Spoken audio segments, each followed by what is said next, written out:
Hello दोस्तों।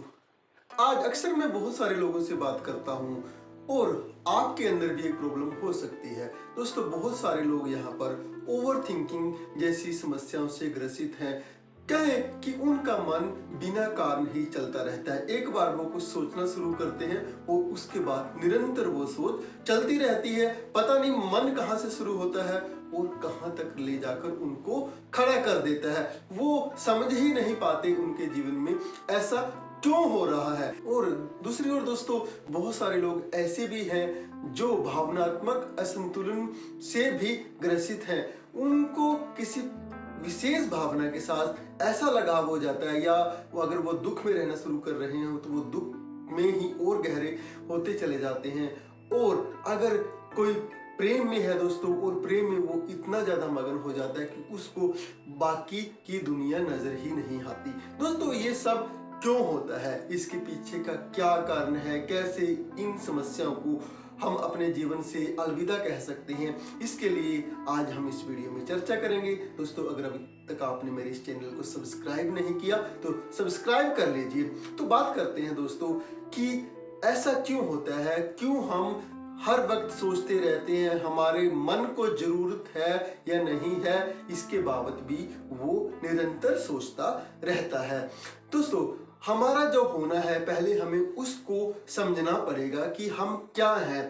दोस्तों, हमारा जो वास्तविक होना है वो है एक चेतना के रूप में, एक अवेयरनेस के रूप में। हम सभी यहाँ पर एक अवेयरनेस की फॉर्म में होते हैं। और दोस्तों, अलग अलग समय पे यह जो अवेयरनेस है अलग अलग रूप लेती है। जब हम सोचते हैं तो यही अवेयरनेस विचारों का रूप ले लेती है। और दोस्तों, जब हम भावनाओं में अपने आप को इंगेज पाते हैं तो यही अवेयरनेस भावना का भी रूप लेती है। और दोस्तों, जब हम कोई शारीरिक श्रम करते हैं तब भी यही अवेयरनेस शारीरिक कार्य करती है। हम कहें कि हमारी जो होना है वो एक अवेयरनेस के रूप में है, और यह अवेयरनेस ही अलग अलग समय पर अलग अलग रूप लेती है। कभी यह विचार का रूप लेती है, कभी यह भावना का रूप लेती है, कभी यह शरीर का रूप लेती है।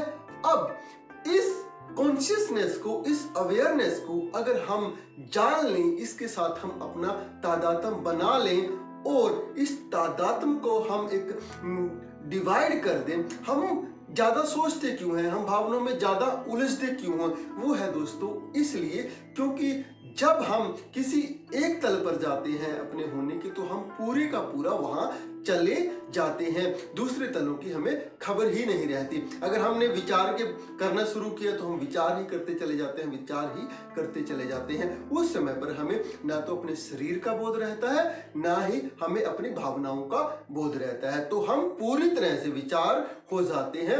अब हमें वापस कौन लेके आएगा?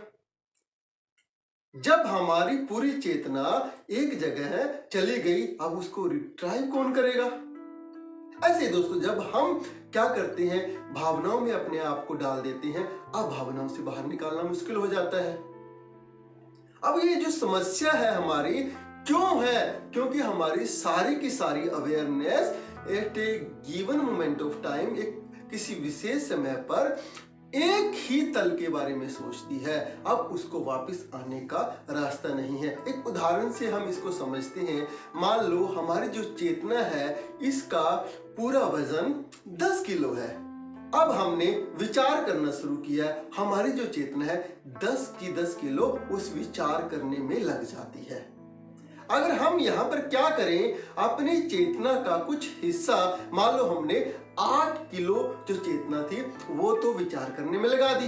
अब 2 किलो चेतना को हम अगर रिजर्व कर लें तो जो इस विचार करने की चेतना लगी हुई है और जो 2 किलो चेतना हमारे पास शेष है, वो शेष चेतना इसको कब तक विचार करने देना है, कब इसको वापस बुलाना है, ये निरीक्षण अगर इसका करती रहे तो आपको बड़ा आसान हो जाएगा वापस आना।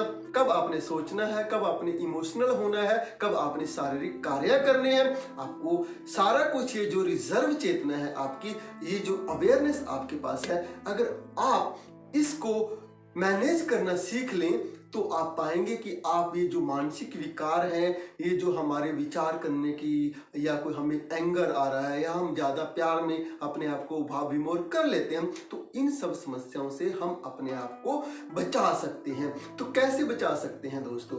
कैसे हम इस अवेयरनेस के साथ अपना तादात्म्य बढ़ाएं, कैसे हम इस चेतना को जान पाए? इसके लिए दोस्तों आज हमारे जितने भी मनीषी हैं वो सभी ध्यान पर, मेडिटेशन पर जोर देते हैं। जी हाँ दोस्तों, मेडिटेशन एक ऐसा तरीका है जिसके माध्यम से आप इस चेतना के बारे में ज्यादा से ज्यादा जान पाएंगे। ये जो विटनेसिंग कॉन्शियसनेस है दोस्तों, ये बिना किसी नाप तोल के सभी चीजों को देखती रहती है। इसका अपना कोई भी धारणा नहीं है। ये तो जैसा है चीजों को वैसा देखती है। जहां आप इसको लेके जाते हैं वहां ये चली जाती है।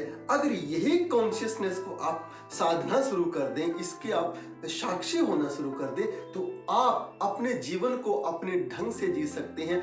फिर आपने कब सोचना है, कब निर्विचार होना है, आपके हाथ में आ जाता है। अगर आपका तादात्म्य इस चेतना के साथ बढ़ता चला जाता है। तादात्म्य चेतना के साथ कैसे बढ़ता है? एक तरीका तो है ध्यान का, दूसरा तरीका है अगर हम वर्तमान में रहना शुरू कर दें। जो भी कृत्य हम करते हैं वर्तमान में, उस कृत्य में अपने आप को पूरी तरह से संलग्न कर दें।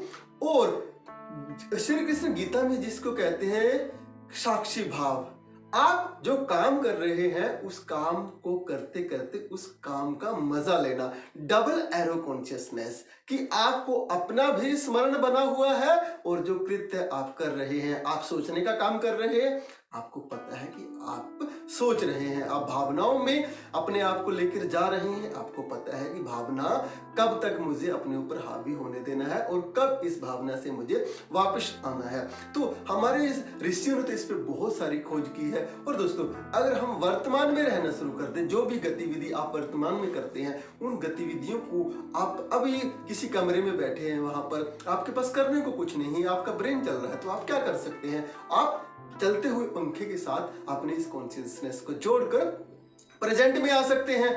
आप खाना खा रहे हैं, खाना खाते हुए 100% आप खाने का मजा लीजिए। आप सफर में जा रहे हैं कहीं पर, दोस्तों ज्यादातर तो हमारा जो मन है वो मैकेनिकल हो जाता है। हम देखते नहीं, रोज वही चीजें हमारे जीवन में घटित हो जाती हैं, हमें पता ही नहीं चलता कब हम अपनी डेस्टिनेशन पर पहुंच जाते हैं। दोस्तों अगर हम सराउंडिंग में चारों तरफ देखते जाएं, ये खुला आसमान, ये प्रतिपल नएपन का आभास देता है। इसके साथ हम अपने आप को जोड़ लें तो हम प्रेजेंट में आ जाएंगे। आप नहा रहे हैं, नहाते हुए नहाने का मजा लें, पूरे पानी को अपने शरीर पर महसूस करें। कहीं पर बैठे हुए हैं, आप किसी कुर्सी पर बैठे हैं दोस्तों, आप उस कुर्सी के साथ अपने टच को महसूस करें। तो ये जो गतिविधियां हैं, इनसे आप क्या करेंगे? अपने आप को वर्तमान क्षण में ले आएंगे, और वर्तमान क्षण में आप ओवर थिंकिंग जैसी समस्याओं से अपने आप को निजात दिलवा सकते हैं। दो तरीके हैं दोस्तों, एक हम ध्यान के माध्यम से जा सकते हैं। आप नियमित अपने जीवन में ध्यान को सम्मिलित करें, 15 से 20 मिनट आप अपने श्वासों को देख सकते हैं। जो भी आपके शरीर के भीतर हो रहा है, उन सब गतिविधियों को आप देखते रहें बिना किसी निरीक्षण के। कोई विचार आ रहा है उसका स्वागत करें। हम क्या करते हैं ध्यान में जब भी होते हैं तो हम विचारों को रोकने की कोशिश करते हैं। या आपको लगता है कि मैं तो शांत हो ही नहीं पाता, आप 10 दिन प्रयास करते हैं, 15 दिन प्रयास करते हैं, 20 दिन प्रयास करते हैं। दोस्तों आपने मेडिटेशन में होने का मजा लेना है। कोई विचार आपके मन में आ रहा है, आने दो, जस्ट उन विचारों के आप साक्षी बन जाओ। विटनेसिंग कॉन्शियसनेस के साथ उनका स्वागत करो। जब आपके मन में एक विचार आ रहा है, दूसरा विचार, जब आप उसका इंतजार करेंगे, ठीक है ये अच्छा विचार है, आप कोई और विचार आ रहा है, ठीक है वो भी ठीक है, उसके बाद तीसरा विचार आ रहा है, तो इस ढंग से आप अपने आप को निर्विचार अवस्था में लेकर जा सकते हैं। दोस्तों अगर आपको वीडियो अच्छा लगा तो इसको लाइक, और मेरे इस चैनल को अगर अभी तक आपने सब्सक्राइब नहीं किया तो सब्सक्राइब कर लीजिए।